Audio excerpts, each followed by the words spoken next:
नमस्कार शेतकरी मित्रांनो, कसे आहेत सगळे? मस्त मजेत ना? आम्ही पण मस्त मजेत. तर आता बायका गेल्या घरी सुटून आणि मी आले इकडं वर. म्हणजे उशिरा कांदा लावलेलं. म्हटलं किती दिवस लागते काढायला बघूया.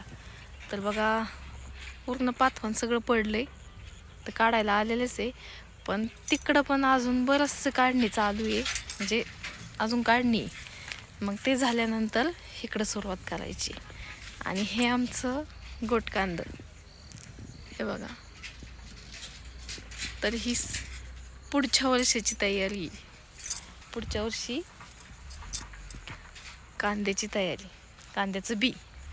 आणि हे बघा, आता उन्हाळ्यात चांगलं फुललंय. तर उन्हाळ्यात हे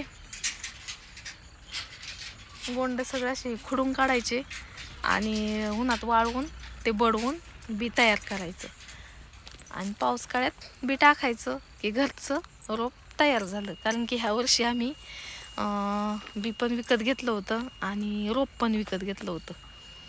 तर घरच्या तर एक ठिकाणचं घेतलेलं, त्याच्यात थोडंसंच लावून झालेलं होतं, पण ते एवढं काही बरोबर नाही निघालं बी.